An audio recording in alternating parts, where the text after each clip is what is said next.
여러분들께서 기도해 주시고 또 사랑으로 성원해 주신 덕분에 저희 큰딸 결혼식을 하와이 호놀룰루에서 잘 마치고 돌아왔습니다.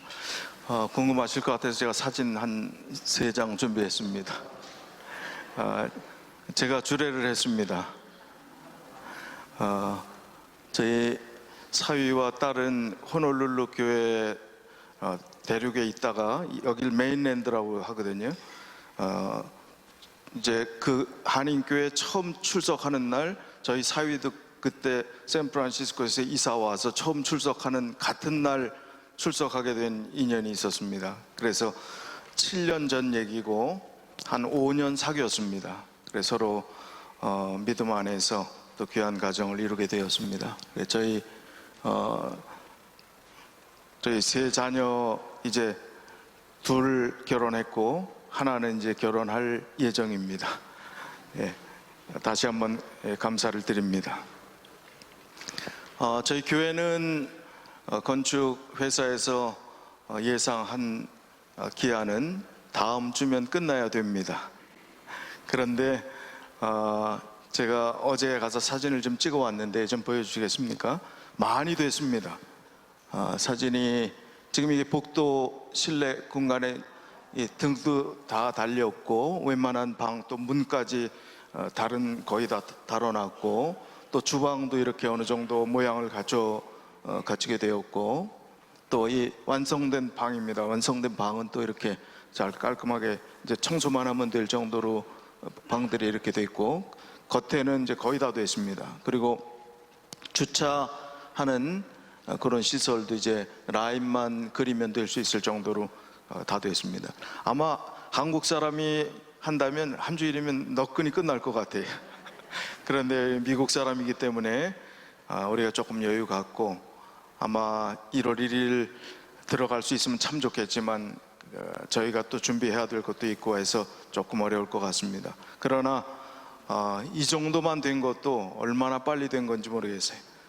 여러분들께서 헌신하시고 기도해 주시고 또 마음을 모아주신 덕분이라고 생각합니다. 또 이제 새교에 들어가서 필요한 많은 시설들이 있는데 그것을 위해서 헌신하시고 정말 희생적인 마음으로 또 많은 것을 도네이션 해주시고 또 헌신해 주신 모든 분들께 다시 한번 감사를 드리겠습니다. 계속해서 또 여러분들의 관심과 또 필요한 많은 부분을 위해서 도와주시면 감사하겠습니다.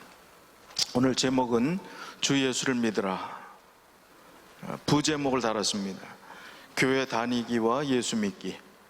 교회 다니는 것이냐 예수를 믿는 것이냐.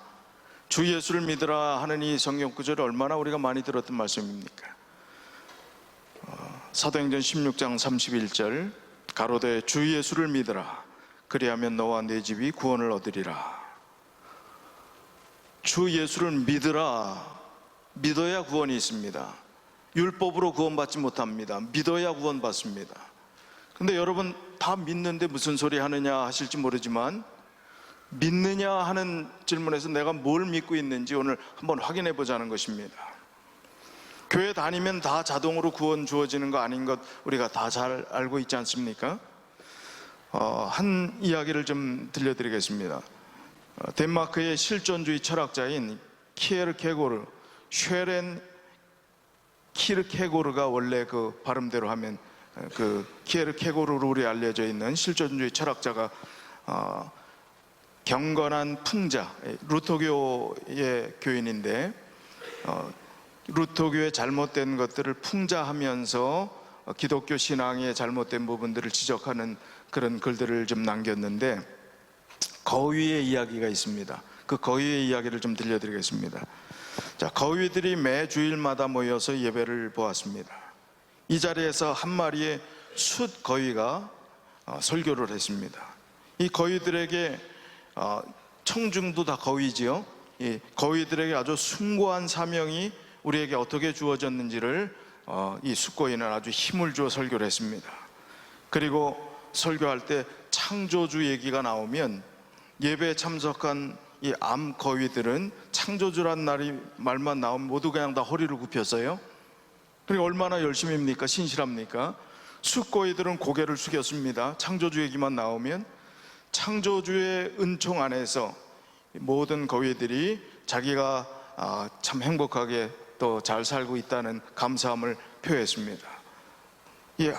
창조주께서 거위들에게 날개를 주었고, 이 모든 거위들은 이 날개를 사용해서 강 건너 행복한 땅으로 날아갈 수 있다는 것이 설교의 요지였습니다. 그 날개를 가지고 너희들이 최선을 다해서 행복의 나라로 가라, 늘 이상적인 그런 꿈을 계속 설교자는 이야기했다는 것입니다. 이 땅에서 근데 그 거위들은 이방일 뿐이고 자유롭게 본향으로 날아가는 것이 그들의 사명인 것을 계속 강조했다는 것입니다. 그들은 매 주일마다 이 설교를 듣지만, 그러나 집회가 끝나면 저마다 맡은 바 일을 하기 위해서 자기 집으로 다시 비틀거리고 뒤뚱거리며 걸어서 집으로 갔습니다. 날개는 사용하지 않고요. 그것으로 그만이었습니다. 거위들은 식성이 좋아져서 곧 통통해졌고 포동포동 살이 올라 먹음직스럽게 되었습니다. 그리고서는 세인트 마틴 축제, 성 마틴 축제 전날 밤에 집 주인에게 잡아먹혔습니다. 그러나 창조주에게 요구받았던 목표를 향해서 날아오르기 위해 날개를 사용하려고 진지하게 고민하는 거위들은 별로 없었습니다. 그들은 언젠가 올 죽음에 대비하기보다는 지금 당장 느끼는 자신의 건강에 몰두했기 때문입니다. 그 중에는 괴로워하며 비쩍 말라가는 거위들도 덜어 있었습니다. 이런 거위들을 볼 때마다 현실적인 다른 거위들은 이렇게 말했습니다. 그런다고 날 수 있겠어? 날개에 집착하다 보면 저들처럼 말라 빠지고 발육도 못하고 우리들처럼 하나님의 은혜를 듬뿍 받을 수 없어. 우리는 그분 은총으로 이렇게 포동포동 살이 찌고 먹음직하게 되었잖아. 우린 지금 충분히 건강해. 그렇다고 거위들은 날개를 필요 없다고 떼어버리지는 않았습니다. 그렇지만 아무도 주일 외에는 날개를 이야기하는 거위가 없었습니다.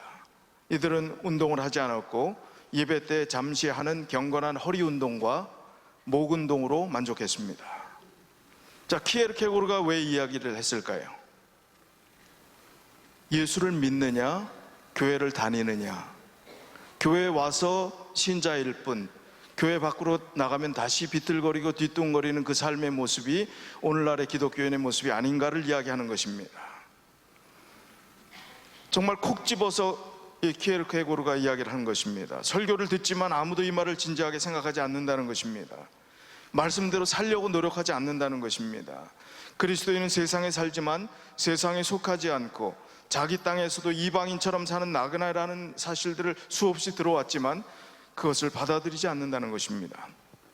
최초의 교부들의 문헌 중에 하나인 디오그네투스라는 그곳에서 그리스도인은 지상에 살고 있지만 하늘의 시민이라고 이야기했고, 우리의 본향은 하늘나라임을 계속해서 강조해 왔습니다. 그러나 이것은 다 옛날 이야기인 것처럼 본향에 대한 기억은 장례식장에서만 들을 수 있는 얘기가 됐다는 것입니다. 오늘날의 교회의 모습입니다. 기독교의 잘못된 부분들을 이 키에르케고르가 풍자를 했습니다. 이 키에르케고르가 1855년에 42세에 죽었는데 그 시대의 교회가 이랬다는 것입니다. 그럼 오늘날은 2019년인 오늘날은 교회가 더 경건해졌을까요? 어떨까요? 더 그때는 굉장히 율법주의고 어떤 면에서는 더 보수적이고 더 열심히 있었던, 또 재미거리도 별로 없었던 때에 지금 교회를 향해서 이렇게 풍자한 것입니다. 오늘날은 말할 것도 없이 얼마나 우리가 더 노력하고 얼마나 더 하나님에 대해서, 하늘나라에 대해서 생각하고 그렇게 살아야 되느냐 하는 것은 뭐 두말해야 잔소리일 것입니다. 더 최선을 다해야 될 것이고 더 세속화된 그런 시대 속에 살고 있다는 것입니다. 교회를 다닌다 하는 의미가 무엇인가? 오늘날 이 의미는, 교회를 다닌다는 것은 교회의 어떤 특정 행사나 또 의식, 특정한 교파나 장소 등을 가리켜서 내가 거기에 소속되어 있고 또 그 정기적인 예배에 출석하는 것, 그것을 교회에 다닌다라고 이야기할 수 있을 것입니다. 그러나 성경은 초대교회는, 교회라고 하는 것이 형성되었을 때 교회를 다닌다 하는 개념이 있었을까요? 물론 성전에 모여서 성전에 가서 예배를 드린다 하니까 다닌다고 할 수 있겠지요. 그러나 그 다닌다는 오늘날의 그 개념하고는 거리가 멉니다. 초대교회를 우리가 생각해 볼 수가 있습니다. 예수님이 승천하신 직후에 얼마 안 돼서 예수님의 제자들과 변화된 제자들과 사도들이 정말 복음의 열정을 가지고 나가서 외쳤을 때 수많은 사람들이 자기 자신의 죄를 버리고 회개하고 침례를 받고 그리스도인이 되었습니다. 수많은 사람들이 들어오게 됩니다. 그리고 이어지는 말씀이, 그 상황 가운데서 이어지는 말씀이 우리가 잘 아는 사도행전 2장 41절부터 47절까지 있는 말씀입니다. 그 말을 받는 사람들은 침례를 받음에 이날의 제자의 수가 3,000이나 더하더라. 아까 안식일학교 시간에 르완다가 1년 동안 몇 명 침례 줬다고요? 우리 교회 기억나세요? 이게 1년이냐 그렇게 물으셨는데 1년 맞습니다. 1년에 11만 명이, 어마어마한 숫자죠. 1년에 11만 명의 재림교인들이 르완다라는 한 나라에 생겼다는 것은요, 아프리카니까 그냥 사탕 하나 줘도 다 들어와서 침례받지, 물에 들어가는 거 쉽지 않습니다. 사탕 하나 받는다고 다 들어가지 않습니다. 예. 우리가 과소평가하면 안 됩니다. 똑같은 그들의 인격과 똑같은 그들의 마음가짐은 인간 동일한 것입니다. 어마어마한 일이 지금도 일어나고 있는데, 초대교회는 외치면 그냥 하루에 3,000명, 5,000명, 성경에 표현이 되어 있지 않았을 뿐이지 얼마나 많은 사람들이 회개하고, 근데 그들이 돌아왔던 그 회심과 회개의 역사는 진실한 것이었습니다. 그리고 확실한 것이었습니다. 그저 우우 몰리는 군중심리의 그런 것이 아니라 진정한 회심의 경험들을 통해서 들어온 사람들의 숫자가 그 정도 되니까 이 세상에 아주 그야말로 연병처럼 쉽게 퍼져나가는 그 속도로 그 기독교가 확산이 되었던 것입니다. 놀라운 역사가 일어나는 것입니다. 자, 42절에 저희가 사도의 가르침을 받았다 했습니다. 그 다음에 서로 교제하며 떡을 떼며 기도하기를 전혀 힘쓰니라. 부흥의 비결입니다. 사람마다 두려워하는데 사도들로 인하여 기사와 표적이 많이 나타나니 믿는 사람이 다 함께 있어 모든 물건을 서로 통용하고 또 재산과 소유를 팔아 각 사람의 필요를 따라 나눠주고 날마다 마음을 같이하여 성전에 모이기를 힘쓰고 집에서 떡을 떼며 기쁨과 순전한 마음으로 음식을 먹고 하나님을 찬미하며 또 온 백성에게 칭송을 받으니 주께서 구원받는 사람을 날마다 더하게 하시니라. 자, 초대교회의 교회는 사람이 교회였습니다. 그리고 사명이 교회였습니다. 사명을 가진 사람들이 모인 곳이 교회였습니다. 그 공동체가 교회라고 할 수 있었습니다. 첫 번째, 여기 가르침을 받았다 하는 그 개념은 그들은 굶주린 사람처럼, 초대교회 교인들은 정말 굶주린 사람처럼 하나님의 말씀을 거침없이 받아들였어요. 진심으로 마음을 열고 사도들의 가르침을 받고 예수님을 따르고 하나님 나라를 추구했습니다. 그렇기 때문에 하나님 말씀이 그대로 그냥 스펀지에 물이 스며들듯이 그대로 받아들이면서 그 말씀대로 내가 어떻게 살아야 될 것인가를 고민하면서 그 말씀대로 그야말로 삶의 겉과 속이 다른 것이 아니라 실천하면서 그렇게 살았다는 것입니다.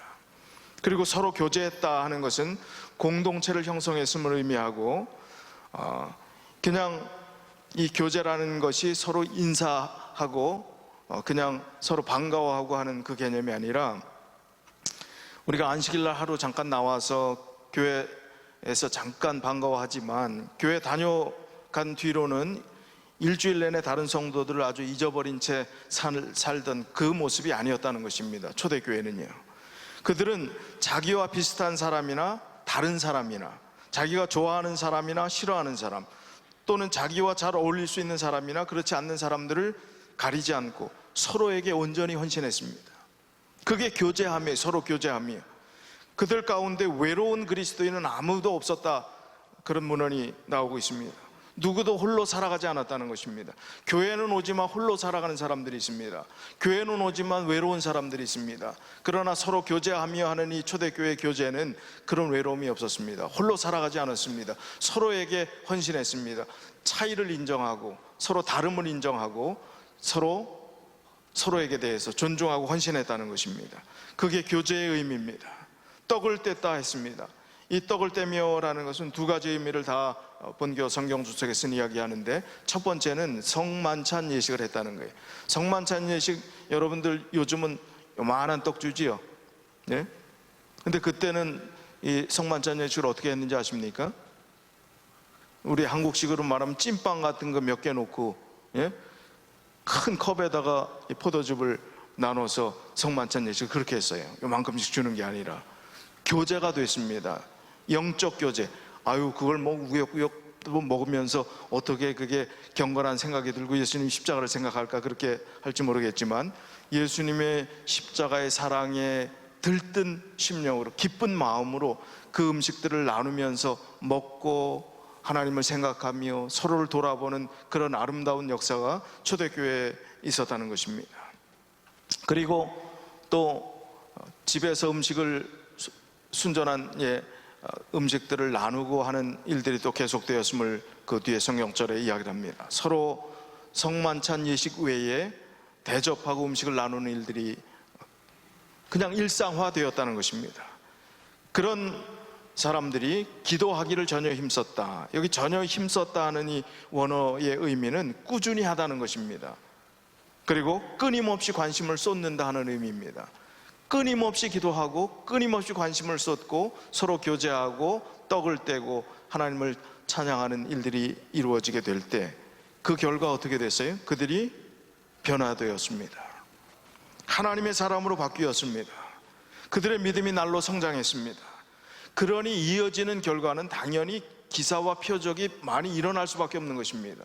하나님께 전혀 기도에 힘쓴다, 꾸준히 포기하지 않고 기도하고 그런 영적 교제를 또 그들의 삶의 우선순위가 주님 앞에 이루어질 때 당연히 나타나는 것은 기사와 표적들이, 이적들이 일어나는 것입니다. 놀라운 일들이 벌어지는 것입니다.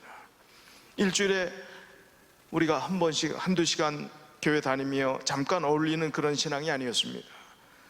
그들의 삶은 신앙 때문에 너무나 행복하고 재밌었습니다. 흥미진진했습니다.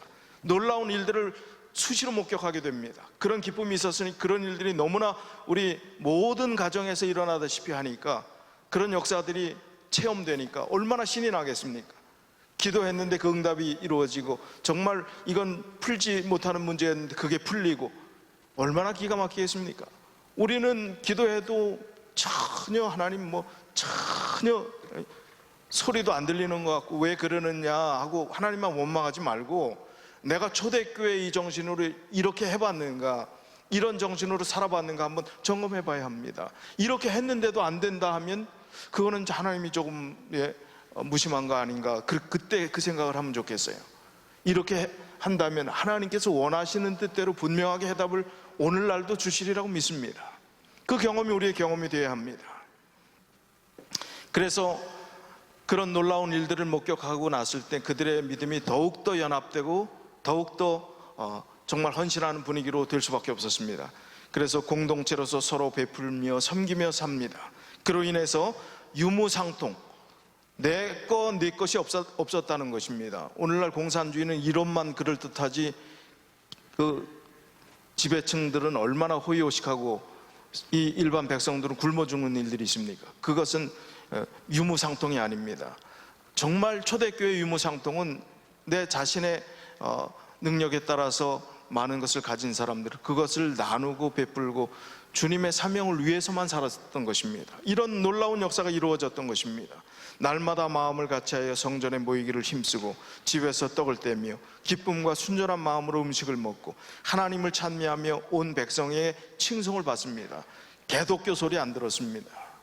칭송을 받았습니다. 하나님 알지 못하는 사람도 기독교인, 초대교회 교인들이 살아가는 삶의 모든 발자취, 주변의 모든 모습을 통해서 칭송할 수밖에 없었습니다. 그들의 모든 삶이 그랬다는 것입니다. 그러니 그 결과 어떻게 됐어요? 47절에 주께서 구원받는 사람을 날마다 더하게 하시니라. 다른 반면의 역으로 이야기를 하면 구원받는 사람들이 날마다 더해야 되는데 구원받는 새로운 신자들이 없고, 여기 한인이 얼마 안 되니까 그렇지요, 뭐가 어떻지요, 요즘 다 교회 안 나가는 사람이 있습니까? 여러 이야기와 핑계들이 있을 수 있습니다. 그러나 구원받는 사람들을 날마다 더하게 하시는 하나님의 역사가 교회에서 계속해서 빈번하게 일어나지 않는다면 우리는 이 초대교회의 부흥의 역사의 본질로 다시 우리 자신을 돌이켜서 다시 대입을 하고 뭐가 부족한지 깨닫고 다시 고쳐나가야 하는 것입니다. 이 사실은 초대교회의 부흥 사례를 어떤 샘플로 보여주려고 하는 것이 아니라 오늘날 하나님께서 여러분과 즉 우리 모두에게 원하시는 것이 무엇인지를 보여주는 교훈입니다. 교회는 무엇인가? 교회를 다니는 것인가? 교회에 우리가 믿음 생활하는 것이 어떤 것이 중요한 것인가를 보여주려고 하는 교훈인 것입니다. 우리는 참 모두 바쁘게 살아갑니다. 먹고 살아야 하고 또 집 몰게이지도 갚아야 하고 자녀들 손주들 또 돌봐줘야 합니다. 참석해야 될 모임도 잊지 말아야 되고 병원 어포인먼트 이것도 잊지 말고 기억해야 합니다. 일주일에 한 번 교회 나오는 것도 참 다행스러운 일이라고 할지도 모를 정도로 해야 할 일이 너무 많습니다. 안식일에 교회를 빠지지 않고 나오는 것만 해도 스스로 대견스러운 일이 되어버렸는지도 모르겠습니다. 안식일에 교회에 거르지 않고 출석하는 것이 결코 쉽다거나 과소평가하려 하는 것이 아닙니다. 교회 출석하는 것, 교회 다니는 것, 단지 그것을 기독교의 전부로 우리가 착각하지 말자는 것입니다. 교회 갈 때만 영적인 내가 하나님과 연결된 느낌은 교회에 올 때만 느껴지고 일상의 모든 삶은 하나님과 전혀 상관없이 살아가는 것이라면, 제가 뭐라고 그랬어요? 풀타임 신자냐 파타임 신자냐라고 얘기했죠. 교회만 올 때만 하나님과 연결된 느낌이 있다면 그건 파타임 크리스찬입니다.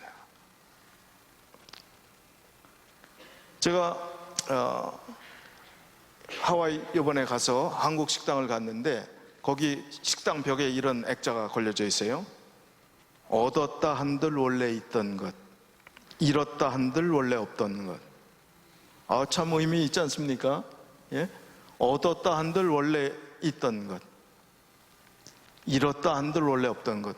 이걸 보니까 제가 전도서 1장의 성경 구절이 생각이 나더라고요. 한번 읽어드리겠습니다. 전도서 1장 2절부터 11절 14절입니다. 전도자가 가로되 헛되고 헛되며 헛되고 헛되니 모든 것이 헛되도다. 사람이 해 아래서 수고하는 모든 수고가 자기에게 무엇이 유익한고, 한 세대는 가고 한 세대는 오되 땅은 영원히 있도다. 해는 떴다가 지며 그 떴던 곳으로 빨리 돌아가고 바람은 남으로 불다가 북으로 돌이키며 이리 돌며 저리 돌아 불던 곳으로 돌아가고 모든 강물은 다 바다로 흐르되 바다를 채우지 못하며 어느 곳으로 흐르는지 그리로 연하여 흐르느니라. 만물의 피곤함을 사람이 말로 다 할 수 없나니 눈은 보아도 족함이 없고 귀는 들어도 차지 아니하는도다. 이미 있던 것이 후에 다시 있겠고 이미 한 일을 후에 다시 할지라. 해 아래는 새 것이 없나니 무엇을 가리켜 이르기를 보라 이것이 새 것이라 할 것이 있으랴. 오래전 세대에도 이미 있었느니라. 이전 세대를 기억함이 없으니 장래 세대도 그 후 세대가 기억함이 없으리라. 14절 내가 해 아래서 행하는 모든 일을 본즉 다 헛되어 바람을 잡으려는 것이로다. 자, 여러분, 우리가 교회됨을, 우리를 하나님께서 교회라고 여기시고 사명을 주시고 이 세상에 살아가는 가치의 가장 중요한 우선순위를 계속해서 말씀해 주시는데, 우리가 지금 집중하고 투자하고 관심 갖고 염려하는 그 많은 것이 하나님 외의 것이라면 이 모든 것은 솔로몬이 다 겪어봤더니 헛된 것이라고요. 뭐라고요? 아까 그 액자에 뭐라고요? 예? 얻었다 한들 원래 있던 것, 잃었다 한들 원래 없던 것. 그 인생을 위해서 우리가 하나님 외에 다른 것에 더 많은 비중을 두고 투자하면서 살아가는 그 삶을 언제까지 그렇게 하시겠습니까? 언제까지? 우리에게 주어진 날이 장담 못할 시간들인데 얼마나 남았는지도 모르는데 언제까지 그렇게 하겠냐는 거예요. 이제 교회 다니는 것에 대해서 중요한 의미를 나의 삶 속에 다시 한번 그 의미를 부과해야 합니다. 이제 예수님을 따라야 합니다. 예수님이 원하시는 그 길을 걸어야 합니다. 하나님 나라를 추구하며 말씀에 헌신하며 하나님이 원하시는 백성이 되며 그런 공동체가 되어야 합니다. 교회에 다니는 교인이 아니라 우리 자신이 교회가 되어야 한다는 것입니다. 이제 우리가 새 교회를 들어갈 때는 뭔가 전환점이 생겨요. 교회 건물의 의미가 지금 분명히 성경적 교회 개념이 아님을 이야기를 합니다. 그러나 우리에게 동기부여를 해주시는 거예요. 새 교회에 들어가게 될 때 교회된 우리, 하나님께서 우리를 교회로 삼아주신 그 사명을 생각하며 다시 새롭게 시작하자는 것입니다. 그리고 이 교회 빈번하게 새로운 영혼들을 가득 채울 수 있도록 우리가 최선을 다하자는 것입니다. 그럴 때 하나님의 교회가 하나님께서 원하시는 교회가 될 것이며 하나님께서 영광 받으시는 것입니다. 하나님이 영광 받으시면 우리는 흥미진진해집니다. 신납니다. 행복합니다.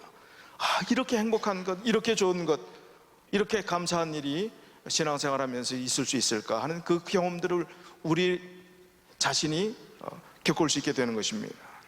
이 교회에 대해서 잘 정의해 놓은 말씀이 사도행전 9쪽에 있는 말씀입니다. 교회는 사람을 구원하기 위해 하나님께서 세우신 기관이다. 교회는 봉사를 위하여 조직되었으므로 그 사명은 온 세상에 복음을 전하는 것이다.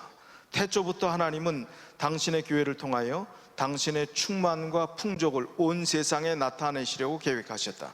자, 온 세상에 복음을 전하는 것인데 태초부터 하나님은 당신의 교회를 통해서 하나님의 충만함, 하나님의 풍족함을 세상에 나타나도록 하기 위해서 계획하셨다는 것입니다. 하나님께서 어둠에서 불러내어 그의 기이한 빛 가운데로 들어가게 하신 교인들은 하나님의 영광을 나타내야 한다. 교회는 그리스도의 풍성한 은혜의 보물 창고이므로 결국에는 종국에는 교회를 통하여 하늘에 있는 통치자들과 권위자들에게까지 하나님의 사랑이 가장 완전하게 나타낼 것이다. 이 교회가 초대교회의 그 아름다운 모습이 우리의 삶에 다시 한번 경험되길 바라는 그 목표를 가지고 하나님의 영광을 위해서 최선을 다해야 될 것을 강조하는 것입니다. 또 사도행전 11쪽에 보면 교회는 반역한 세상에서 하나님이 보유하고 계시는 당신의 요새요 도피성이다. 교회에 대한 어떠한 배신이든지 그것은 당신의 독생자의 피로 인류를 사신 하나님께 대한 반역이다. 태초부터 충성스러운 백성들이 지상에 교회를 설립하였다. 매 시대마다 주께서는 그의 파수꾼들을 가지고 계셨는데 그들은 저희가 살았던 세대에 충성스럽게 증언하였다. 이 파수꾼들은 경고의 기별을 전하였으며 그들이 갑옷을 벗고 물러날 때는 다른 사람들이 그 일을 대신하였다. 하나님께서는 이 증언들과 언약 관계를 맺으셨고 지상의 교회를 하나님의 교회와 연합시키셨다.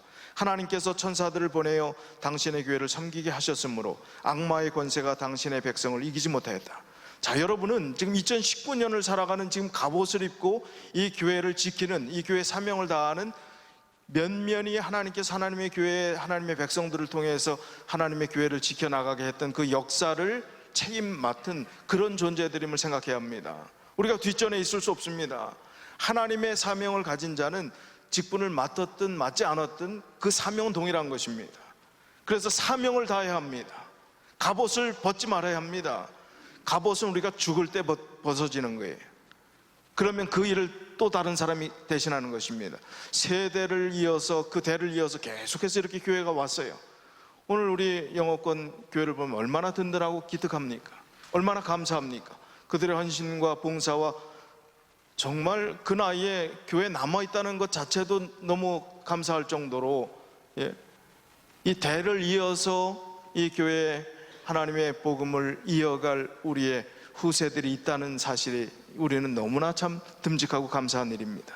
그래서 우리가 갑옷을 벗을 때까지, 전쟁터에 나가는 영적 전쟁터에서 갑옷을 벗을 때까지 우리의 이 시대를 책임져야 될 사명을 하나님께서 우리에게 주셨음을 우리가 명심해야 된다는 것입니다. 우리가 매주 맞이하는 이 안식일은 어떤 마음으로 이 안식일을 지키는가? 안식일은 저항이다라는 아주 유명한 기독교 베스트셀러가 있습니다. 월터 브루그만이라는 분은 정말 저명한 구약학자입니다. 우리 재림교인이 아닙니다.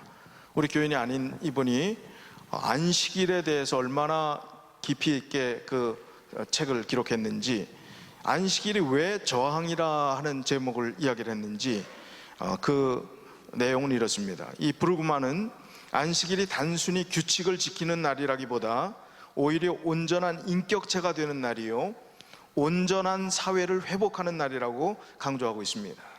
그는 하루 24시간 일주일 내내 소비에 치중하는 사회를 상대로 무언가를 얻고 성취하려고 소유하려고 살아가는 사회를 상대로 저항의 안식을 이야기하고 있습니다. 이 세상 사람들은 뭐예요? 다 이득을 내기 위해서, 이해관계에 자기의 유익을 취하기 위해서 아주 전쟁같이 싸우고 있다는 것입니다.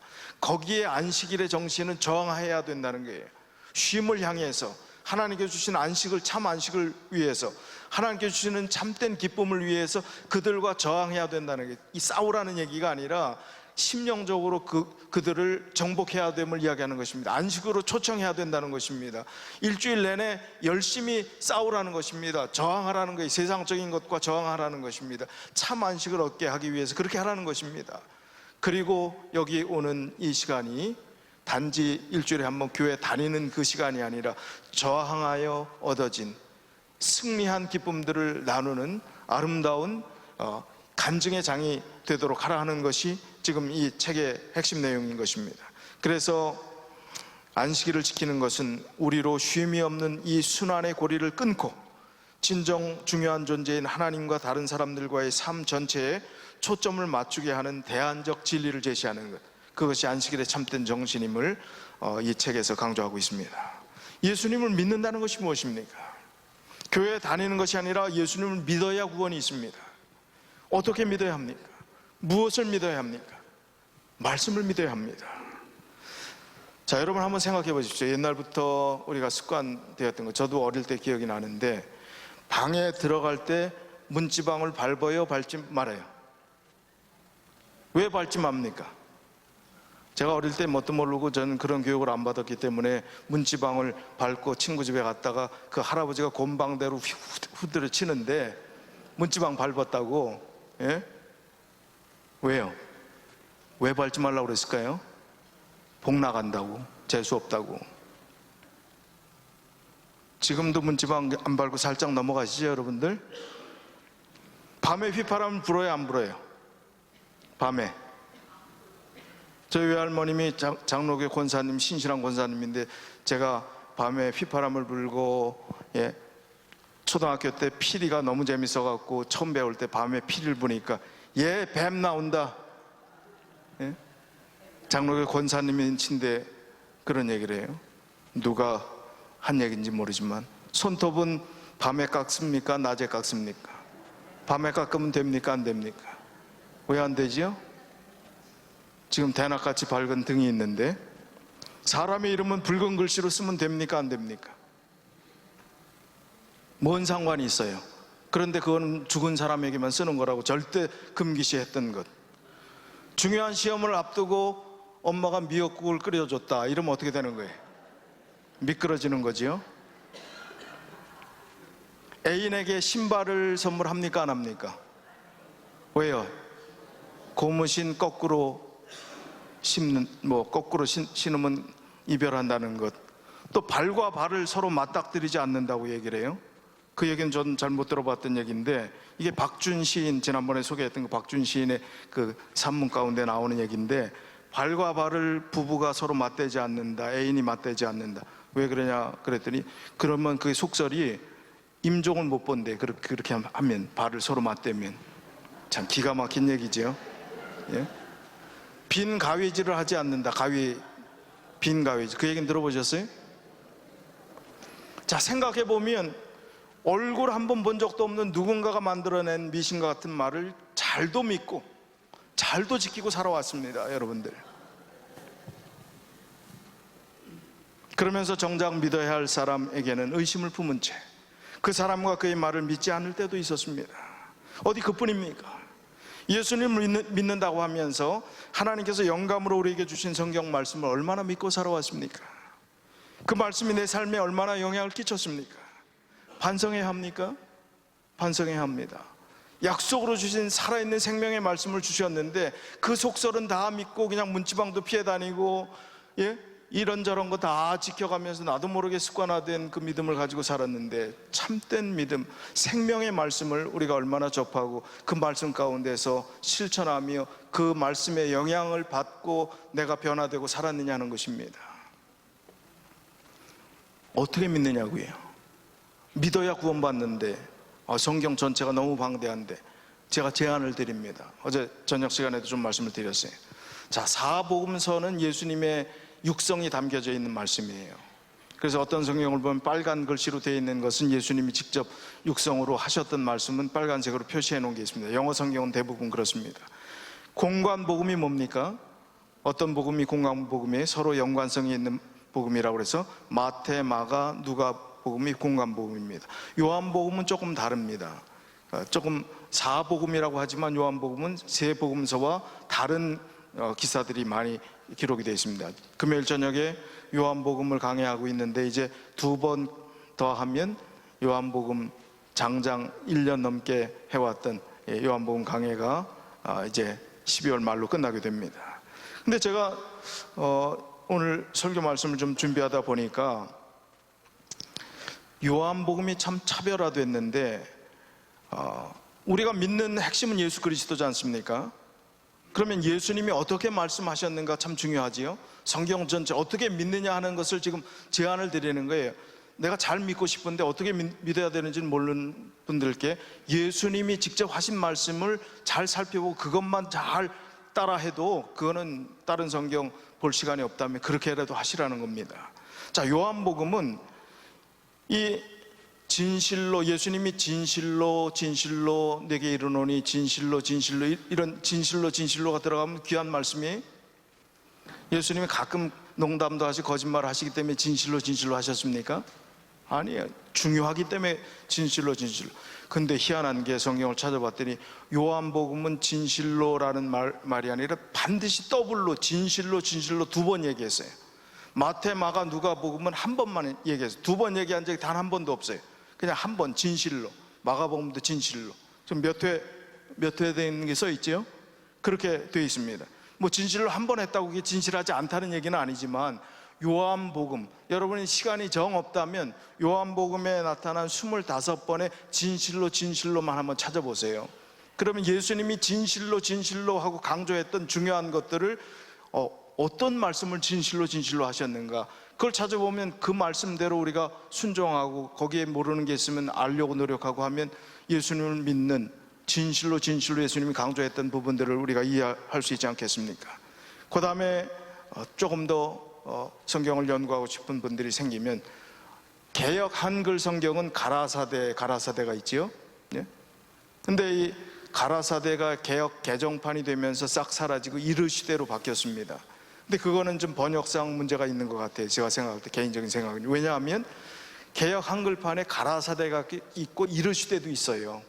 근데 다 이르시대로 바꿔버렸으니까 차별화가 되지 않는 것 같습니다. 가라사대, 이르시대 하신 말씀도 중요할까요? 중요할 겁니다. 말씀하시되 중요할까요? 말씀하되, 말씀하시고, 그러니까 말씀만 검색을 하면 다 나옵니다. 그럼 그 성경 구절을 차근차근 읽어보면 그냥 이거는 문맥상 했던 단어나 그런 흐름도 있지만 중요한 보화와 같은 말씀들이 거기 있어요. 그럼 이 말씀들을 차근차근 하나하나씩 살펴보다 보면 예수님을 믿는다는 것은 예수님이 이것을 원하는 것이구나, 진실로 강조하기 원했던 부분들이 이런 것이구나 보고 우리가 말씀을 접하고 또 그 말씀을 묵상하면서 우리의 삶에 적용하게 된다면 예수님이 원하시는 뜻이 무엇인지를 더 가까이 알게 되리라고 생각합니다. 이제 우리가 달라져야 합니다. 교회 다니는 것으로 구원을 얻을 수 없습니다. 예수님을 믿어야 구원을 얻을 수 있습니다.